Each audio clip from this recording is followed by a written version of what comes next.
ఇప్పుడు మీరు చూస్తున్నది టకీట్ అనే సెల్ఫ్ సర్వీస్ స్మార్ట్ లాకర్స్ను ఇండియన్ రైల్వేస్ అన్ని రైల్వే స్టేషన్లలో ప్రవేశపెట్టింది. మునుపటిలాగా మన లగేజ్ని భద్రపరుచుకోవాలి అంటే క్లాక్ రూమ్ దగ్గర క్యూలో నిలబడవలసిన అవసరం లేదు. మన లగేజ్ మీద చాక్పీస్తో రాయించుకోవలసిన అవసరం లేదు.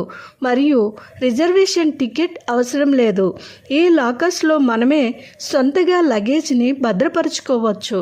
అది ఎలా అంటే ఈ లాకర్స్ మీద స్క్రీన్ ఉంటుంది. ఈ స్క్రీన్ మీద మన మొబైల్ నెంబర్ను ఎంటర్ చేసి లేదా క్యూఆర్ కోడ్తో స్కాన్ చేస్తే అదే నెంబర్కు ఓటీపీ వస్తుంది.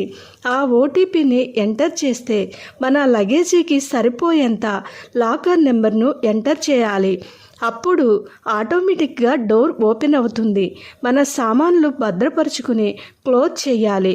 అదేవిధంగా మొబైల్ నెంబర్ ద్వారానే కాకుండా క్యూఆర్ కోడ్ను స్కాన్ చేసి ఈ విధంగా చేయవచ్చు.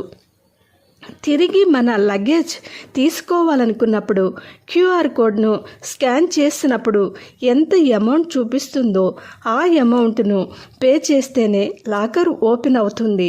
ఈ సర్వీస్ మన వైజాగ్లో ప్లాట్ఫామ్ నెంబర్ 8 మరియు 1లోనూ కలదు. ఈ yellow colour lockers Delhi railway స్టేషన్లోనిది. ఈ red colour lockers Delhi airport metro స్టేషన్లోనిది. ఈ బ్లూ కలర్ లాకర్స్ ఉత్తరప్రదేశ్లోని గజియాబాద్లోనిది.